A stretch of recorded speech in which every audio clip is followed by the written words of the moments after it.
அதாவது வெளிநாட்டு வேலைக்கு போணும் அப்படிங்கிறது வந்துட்டு பல காலங்காலமா தமிழ்நாட்டுல இருந்து எல்லாரும் போயிட்டு தான் இருக்காங்க.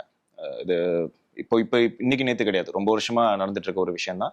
அந்த மாதிரி நிறைய சிக்கல் அவங்க சந்திக்கிறதும் வந்து ரொம்ப காலமா நடந்துட்டு தான் இருக்கு.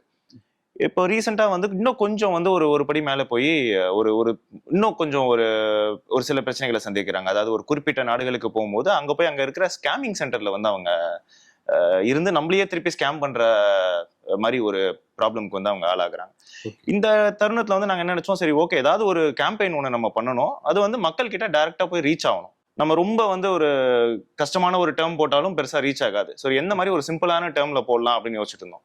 நீங்க பார்த்திருப்பீங்க நிறைய இடத்துல வந்து இந்த சமூக வலைத்தளங்கள்ல வந்துட்டு இந்த மாதிரி ஃபாரின் போய் ஏமாந்துட்டாங்க ம். அப்படின்னு போட்டா கீழே வர கமெண்ட்ஸ் எல்லாம் மோஸ்ட்லி பாத்தீங்கன்னா, இங்கதான் 1000 வேலை இருக்கு, நீ எதுக்கு அங்க போன அப்படிங்கிற மாதிரி தான் இருக்கும். ஆமா. நீ எதுக்கு தேவையில்லாம நீ போய் மாட்டிக்கிட்ட அந்த மாதிரி தான் இருக்கும். அதனால நான் என்ன நினைச்சேன்னா, சரி நம்ம வந்து ஏதாவது ஒரு ஸ்லோகன் போடுறோம். ஆனா அந்த ஸ்லோகன் வந்து போகக்கூடாதுன்னு சொல்லிட்டு இருக்கக்கூடாது. போங்க ஆனா வந்து பார்த்து பார்த்து போங்கன்னு இருக்கலாம். ஏன்னா வந்து ஒரு ஃபாரின் போறது வந்து எப்படின்னா, நீங்களே பார்த்திருப்பீங்க. நம்ம நம்ம ஸ்கூல் படிக்கும் போதும் பார்த்திருப்போம், காலேஜ் படிக்கும் போதும் பார்த்திருப்போம். யாராவது ஒரு ஃபேமிலில வந்து நம்ம கூடயே இருப்பாங்க, நம்ம ஃப்ரெண்ட்ஸ் எல்லாம் இருப்பாங்க. திடீர்னு அவங்க அப்பா வந்து ஃபாரின் போயிட்டு வருவாரு. ம். போயிட்டு வந்தோடனே பாத்தீங்கன்னா, அவங்களோட சோசியல் இது வந்து இன்கம் எல்லாமே மாறிடும். அவங்க வந்து சோசியல் டக்குன்னு வருவாங்க, வீடு கட்டுவாங்க.